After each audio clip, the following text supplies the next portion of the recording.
Vítajte v poradni celostného zdravia. Všetci sme už zažili v živote chvíle či obdobia, kedy sme cítili obrovskú bezmocnosť, beznádej alebo opakovaný neúspech. Možno také obdobie prežívate práve teraz. Keď sa ocitneme na dne, zväčša nevieme, ako sa z neho vyhrabať. V tomto videu vám poviem 2 príbehy.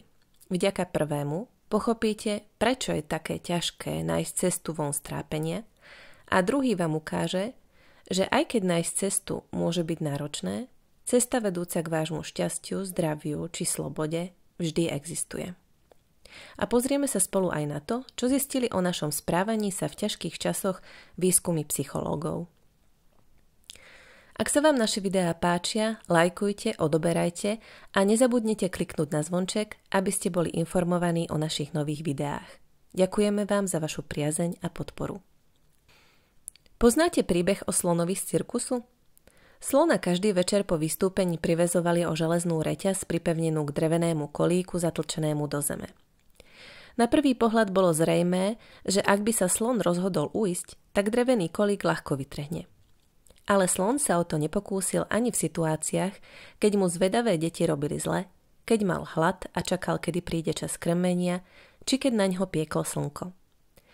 Neurobil to z prostého dôvodu. Keď bol slon mláďaťom, priväzovali ho presne takýmto istým spôsobom, ale bol malý a slabý a márne mykal reťazov, čo mu sily stačili. A tak jedného dňa slon rezignoval na všetky pokusy ujsť. Neskôr slon vyrástol a zmocnel, no kolík a reťaz sa nezmenili.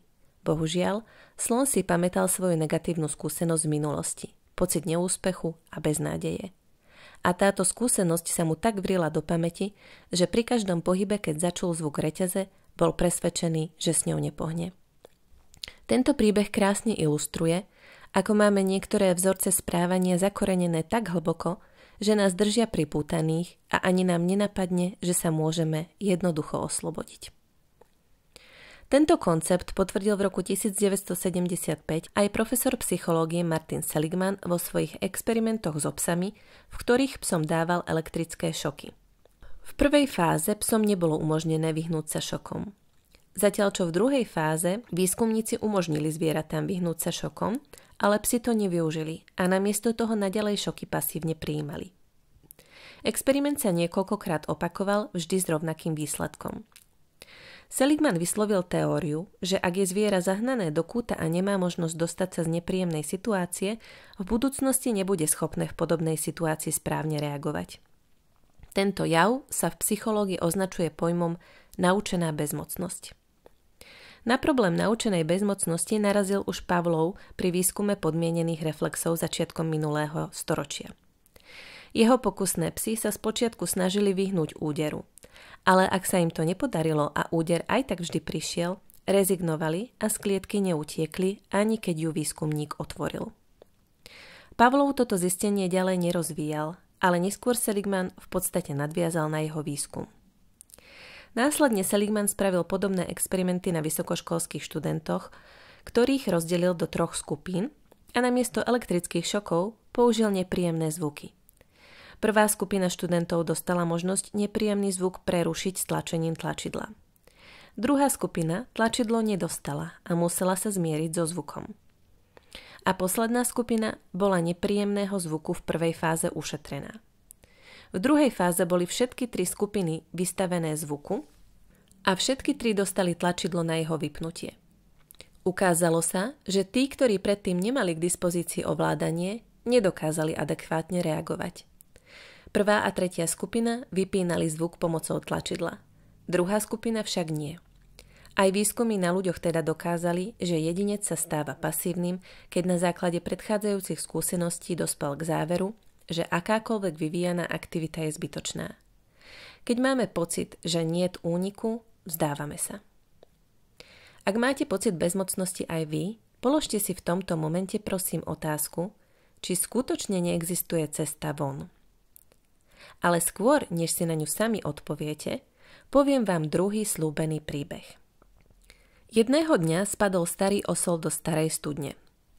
Chúďa zviera kričalo a volalo o pomoc niekoľko hodín a farmár sa snažil vymyslieť, čo urobiť. Nakoniec si uvedomil, že nepotrebuje ani studňu, ani osla a rozhodol sa studňu aj s oslom zasypať. Požiadal pár susedov, aby mu pomohli. Každý schytil lopatu a začal hádzať hlinu a smetie do studne. Najprv osol hlasno kričal, ale potom sa utíšil. Ešte tam farmári hodili pár plných lopát a potom sa farmár pozrel do studne. Tam uvidel niečo nečakané. Keď hlina a smetie spadli na osla, on ich otriasol a potom na ne šliapol, aby sa dostal vyššie. A čím viac farmári hádzali na osla hlinu a smetie, tým vyššie vyšliapal. A nakoniec bol osol tak vysoko zo studne, že vyskočil a odbehol. Čo z toho vyplýva? Život na vás bude hádzať rôzne druhy ťažkostí a občas sa ocitnete aj na dne. Cesta z dna však vedie len schodík po schodíku, ktoré si musíte postupne vybudovať. Cesta z dna je proces, ktorý vyžaduje čas a trpezlivosť. A kľúčom k úspechu je nevzdávať sa. Ak neviete, ako začať, môže vám pomôcť aj coach či terapeut, z ktorého pomocou ľahšie objavíte svoje naučené vzorce správania a ukáže vám aj nové cesty, ktoré ste doposiaľ nevideli. Na záver vám želám veľa pozitívnych emócií vo všetkých podobách.